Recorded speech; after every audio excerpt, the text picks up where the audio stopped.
Baik,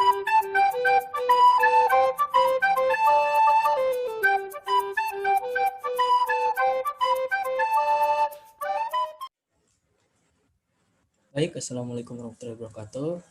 Nah, di sini saya akan menjelaskan yaitu tentang micro teaching. Oke, baik. Sini kita memasuki sejarah.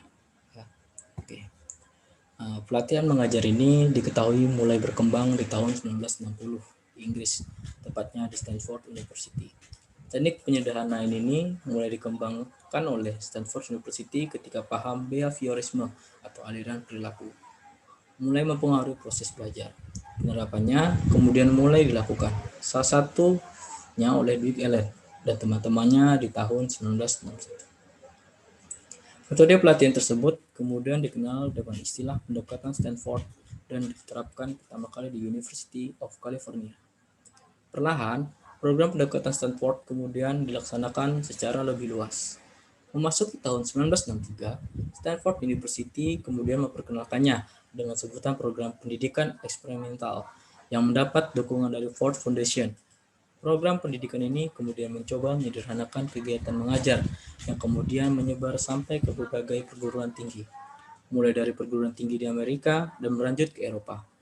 Dan pada tahun 1971, metode pelatihan micro teaching kemudian dikenal lebih luas dan masuk ke kawasan Asia, di negeri Malaysia, Singapura, dan juga Indonesia. Paham tersebut memiliki anggapan bahwa dalam kegiatan belajar merupakan proses untuk merubah tingkah laku. Paham ini juga menekankan pentingnya umpan balik dalam kegiatan mengajar, sehingga meningkatkan umpan balik yang memberi efek positif dibanding negatif, agar perubahan tingkah laku juga ikut positif. Selanjutnya, pengertian micro teaching. Menurut Asriel 2011, definisi dari micro teaching adalah sebuah model pengajaran yang diperkecil dan memiliki istilah lain real teaching. Kata diperkecil yang dimaksud di sini mencakup beberapa hal. Adapun yang pertama yaitu jumlah siswa atau mahasiswa yang terbatas, ruang kelas terbatas, waktu pembelajaran yang terbatas. Selanjutnya yaitu tujuan dilaksanakan micro teaching, yaitu membantu pendidik memiliki keterampilan khusus. Keterampilan ini nantinya bisa menjadi jalan untuk menyampaikan materi dengan baik di depan peserta didik. Yang kedua, meningkatkan taraf kompetisi pembelajaran. Membantu calon tenaga pendidik untuk bisa meningkatkan kompetensi dalam kegiatan mengajar. Selanjutnya, mendorong tenaga pendidik menemukan kekurangan. Artinya, melalui pelatihan ini, para calon tenaga pendidik bisa menyadari kekurangan yang dimiliki dalam mengajar, sehingga nantinya tenaga pendidik dapat mengevaluasi hasil dari pembelajaran tersebut. Oke, selanjutnya yaitu menanamkan rasa percaya diri.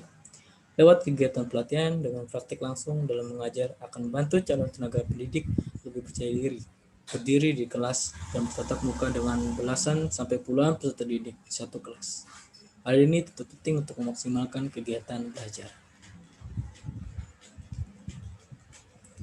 Selanjutnya itu aspek keterampilan di dalam micro teaching.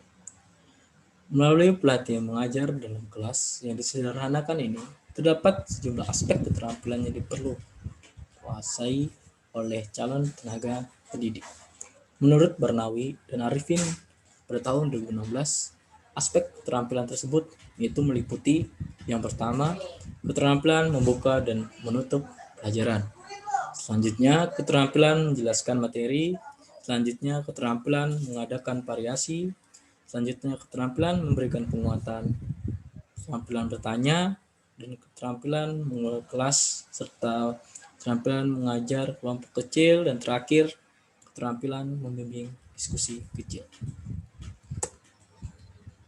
Selanjutnya, fungsi micro teaching.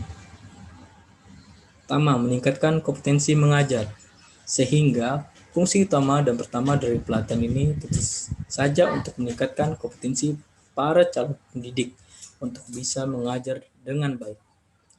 Yang kedua, penguasaan keterampilan khusus dalam mengajar. Fungsi kedua dari pelatihan mengajar ini adalah untuk memberi penguasaan terhadap keterampilan khusus ketika mengajar. Tujuan agar kompetensi yang telah dikuasai bisa dipraktekkan dengan baik dan benar. Ketiga, dilakukan penelitian terhadap metode mengajar. Kegiatan mengajar juga identik dengan metode mengajar atau metode pembelajaran, dan jenisnya cukup beragam bahkan semakin kompleks. Pelatihan mengajar seperti ini berfungsi untuk meneliti setiap metode pembelajaran sekiranya paling efektif, tidak monoton. Yaitu mengembangkan metode mengajar. Pelatihan microteaching juga memiliki fungsi untuk mendukung proses pengembangan metode mengajar atau metode pembelajaran. Sehingga untuk metode pembelajaran yang dirasa masih memiliki kekurangan kemudian dikembangkan agar lebih sempurna. Manfaat. Dalam bekal microteaching terdapat beberapa manfaat yang dapat diambil. Antara lain yaitu 1. Mengembangkan dan membina keterampilan tertentu mahasiswa calon guru dalam mengajar. Kedua, keterampilan mengajar kontrol dan dapat dilatihkan. Ketiga, perbaikan atau penyempurnaan dapat segera dicermati dengan tepat. Keempat, latihan penguasaan keterampilan mahasiswa calon guru menjadi lebih baik. Kelima, saat latihan berlangsung, calon guru dapat memusatkan perhatian secara objektif. Keenam, meningkatkan efisiensi dan efektivitas program praktek mengajar. Selanjutnya memasuki karakteristik. Yang pertama yaitu real teaching, yaitu model mikro. Terjadi dalam situasi kelas nyata dengan melibatkan beberapa siswa dan guru. Yang kedua, specific control of teaching practice, yaitu fokus model mikro terutama pada pelatihan dengan pengendalian khusus dari praktek dengan manipulasi yang tepat terhadap metode, umpan balik, dan pengawasan. Yang ketiga, specific teaching skill model mikro, yaitu memfokuskan pada pengembangan keterampilan mengajar atau tugas tertentu, bahkan pada pengembangan kemampuan siswa. Keterampilan mengajar tersebut antara lain keterampilan membuka pembelajaran, set induction, keterampilan menjelaskan, explaining, keterampilan menutup pembelajaran, closure, keterampilan bertanya, questioning, keterampilan demonstrasi, demonstration, keterampilan mengadakan variasi, stimulus variation, keterampilan memberi penguatan, reinforcement, keterampilan menggunakan papan tulis atau using blackboard. Yang keempat, scale down teaching, yaitu pengurangan skala pengajaran dilakukan dengan mengurangi ukuran kelas 5-10 orang siswa, mengurangi durasi dari periode 5-10 menit, dan mengurangi ukuran topik atau materi yang akan diajarkan. Yang kelima, individualis device, yaitu model mikro dilakukan untuk mengembangkan keterampilan mengajar guru secara individual. Keenam, providing feedback, yaitu penbalik diberikan dengan segera setelah guru mempraktikkan keterampilan mengajar, sehingga saran perbaikan dapat segera diketahui. Yang ketujuh, device for preparing teacher, yaitu model mikro sangat tepat untuk menyiapkan guru yang efektif dalam mengajar. Oke, terakhir yaitu kesimpulan. Micro teaching ialah suatu metode pembelajaran yang dikembangkan untuk memperoleh hasil pembelajaran yang baik bagi tenaga pendidik serta menciptakan suatu pembelajaran yang kreatif dan inovatif. Terima kasih. Syukron. Sedikit motivasi dari saya yaitu saya kutip dari Cak Nun, hidup adalah kerja keras, bukan keajaiban. Perubahan tidak akan datang dengan semesta abim abrakadabra. Perubahan tidak akan muncul dengan berandai-andai. Perubahan tidak akan turun dari langit seperti embun yang turunnya di sewaktu malam. Terima kasih.